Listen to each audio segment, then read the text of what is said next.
Le journal avec Chérif Dia, direction PAL, un gérant d'un multiservice. Cheikh Tidiane Wade retrouvé égorgé, un suspect interpellé par la section de recherche de la gendarmerie de Saint-Louis. Oui, il a été abandonné à 3 km dans les buissons. Son frère témoigne et veut que toute la lumière soit faite. Il a même été entendu par les gendarmes. Il s'appelle Alioune Badara Ngom, interrogé par nos correspondants à Saint-Louis, Ousseynou Diop et Habib Seck. Nous nous sommes réveillés ce matin avec une très mauvaise nouvelle, un drame comme tu viens de dire. En effet, notre jeune frère, Cheikh Ahmed Tidiane Wade, a été vachement assassiné, j'allais même dire égorgé, et jeté dans les buissons aux environs du village de Mbirane Gaye, situé à 3 km de Pal. Lorsque nous sommes rendus sur le site, et là on s'est rendu compte que c'est bien lui qui a été égorgé très vachement et jeté dans les buissons. C'est vraiment atroce. C'est très atroce. Toute la famille est indignée et demande que l'État fasse la lumière sur ce meurtre terrible. Mais en dehors de tout ça, aussi nous demandons à l'État d'assurer la sécurité personnelle et biens, surtout dans les environs de Pal, qui est devenu maintenant une grande agglomération, où pas mal de gens, beaucoup de gens viennent de partout, compte tenu donc de l'attraction du marché. Que l'État mette en place une brigade de gendarmerie pour pouvoir assurer la sécurité de toutes ces personnes. Nous reviendrons également sur ce rassemblement des commerçants à Yara pour demander la lumière sur l'assassinat de leur collègue Ismaïla Diallo, tué la semaine dernière dans sa boutique aussi. Oui, tout à fait. Autre chose, Chérif Dia, le Premier ministre Ousmane Sonko réagit à la décision du président américain Donald Trump de bloquer le projet d'électrification d'un montant de 320 milliards de francs CFA. Il prône pour donc, un développement de l'économie endogène. Ousmane Sonko était à Fastouré dans le département de Kébémer dans le cadre du lancement du projet d'accès à l'eau. Il donc s'est confié à notre correspondant Thierno Fall.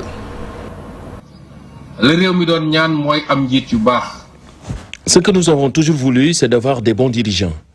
Avoir des bons dirigeants, c'est bien, mais il faut aussi des citoyens responsables pour qu'ensemble, nous puissions travailler dans l'intérêt de la nation. Nous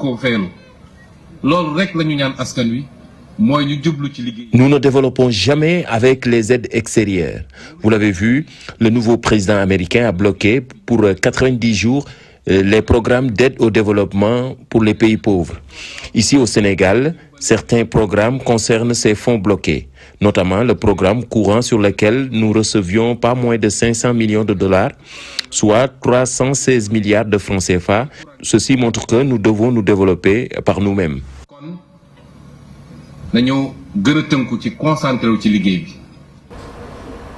Direction Sédhiou, Chérif, le bilan de l'accident impliquant des motos Jakarta s'est alourdi. Oui, 2 morts enregistrés parmi les victimes. Alioune Badara Ngom, alias Social, connu dans les activités de développement. Les professionnels du secteur des 2 roues déplorent le fait que certaines personnes conduisent sans casque ni mesure de protection. Ils ont déclaré donc que les autorités doivent prendre les responsabilités pour imposer le respect des normes de sécurité. Reportage à Sédhiou, Bakary Konté.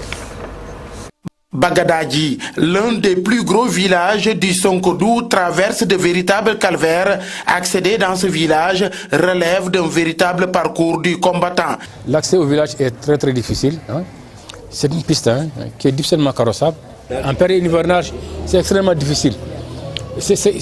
Parfois, l'accès est impossible. Vous déplacez un car, un véhicule, à un moment donné de la route, à un niveau donné, il s'arrête, faute de ne pouvoir continuer. Il y a un point qui justement, c'était le point qui fait le blocage. Donc tout ça, c'est des impairs auxquels il faut... Toutes nos excuses, Nata, ce n'est pas le bon élément, nous y reviendrons. Dans la version Wolof, on va à Réfane, dans le département de Bambey, où des jeunes non encore identifiés sèment la pagaille dans certains établissements scolaires qu'ils ont vandalisés. Ils ont même incendié un abri provisoire. Hier, les enseignants ont organisé un sitting pour dénoncer ces pratiques et inviter les autorités à prendre leurs responsabilités. Nous écoutons Modou Thiaw, directeur de l'école, interrogé par Babacar Diouf. C'était un incendie qui s'est passé hier soir sur un abri provisoire. Et vers les coups de 17h, j'ai été alerté par un de mes adjoints pour me dire que vraiment il y a un incendie à l'école.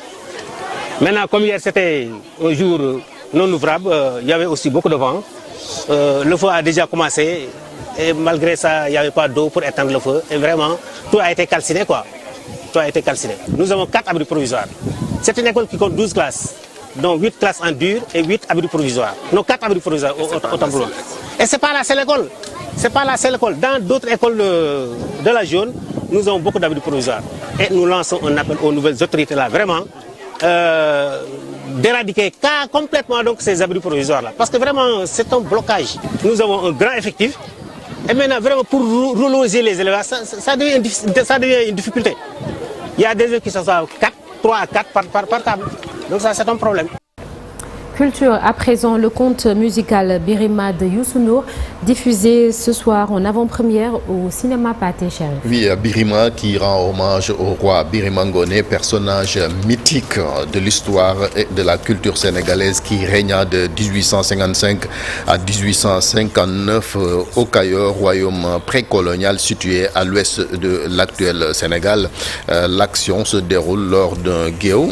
Ce dernier est un tribunal traditionnel où les conflits sont résolus et l'espace où l'on discute de l'avenir du Sénégal. On écoute donc le morceau choisi. Trouver des réponses à des conflits éternels comme celui entre un paysan et un éleveur nomade.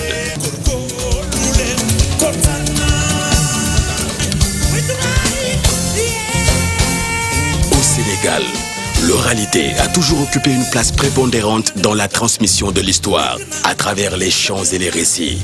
Le respect de la parole donnée. Malick Thiandoum, vous l'avez suivi, l'avant-première également diffusée à Paris il y a un an au théâtre Châtelet. Oui, tout à fait, et ça retrace une histoire réelle qui témoigne encore une fois de ce qu'on appelle le sens et la valeur de la parole d'honneur.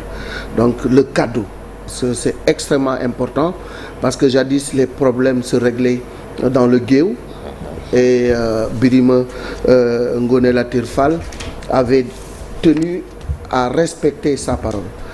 Parce que dans le temps, la parole était quelque chose de fondamental. On ne pouvait pas renier à sa parole. Surtout un roi ne pouvait pas se dédire ou bien ne pouvait pas tout simplement faire autre chose que ce qu'il avait dit.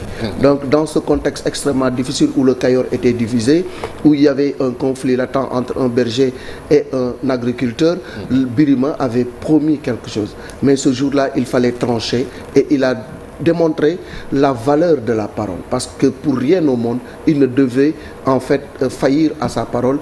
Eh bien il a tenu à ce que l'honneur de la parole soit respecté, et c'est une leçon que nous devons tous tirer de cette histoire, la parole d'honneur. Il faut la respecter. Merci. Donc, on rappelle. Oui. La programmation au cinéma Pathé donc démarre le 7 février, mais l'avant-première, c'est ce soir à 20h en présence de Youssou N'Dour et les autres acteurs. Merci beaucoup. Tout le monde pourra faire le déplacement au cinéma. On va dormir. C'est ce qu'on va voir, Chérif. Merci. À tout à l'heure pour le journal en Wolof, et ce sera sous forme de brève. Alors, on a parlé tout à l'heure culture. Alors, je vais vous lire le premier paragraphe d'un des romans de l'écrivain dont nous allons parler ce matin. Alors, je cite: « J'étais enfant et je jouais près de la case de mon père. Quel âge avais-je en ce temps-là? Je ne me rappelle pas exactement. Je devais être très jeune encore, 5 ans, 6 ans peut-être. Ma mère était dans l'atelier près de mon père et leur voix me parvenait, rassurante, tranquille, mêlée à celle des clients de la forge et au bruit de l'enclume. » Ça te dit quelque chose, El Hadj Malick? Femme nue, femme noire. Femme de la grande famille des forgerons. L'enfant noir de Camara Laye. Toi qui Maleta. L'enfant noir de Camara Laye. Toi qui la première m'ouvrit les yeux aux prodiges de la terre. Je pense à toi. Ça, c'est de Senghor, si je ne m'abuse. Alors, ce matin, on parle de Camara Laye. L'enfant noir est paru en 1953. L'écrivain d'origine guinéenne est décédé le 4 février 1980, il y a 45 ans donc, dans Un jour au Sénégal, Un jour dans le monde. On en parle tout à l'heure. Alors, assurons également ce matin, de quoi est-il le nom? Direction la région de Tambacounda, la localité à découvrir. Ce sera avec Mamadou Diouf, notre guide du jour. Et comme tous les matins, la revue de presse, c'est l'affaire de Cheikh Diop. Et la météo du jour, on verra quel temps il fera ce matin et puis dans l'après-midi, un peu partout dans le pays. Tout de suite, l'actualité hors de nos frontières.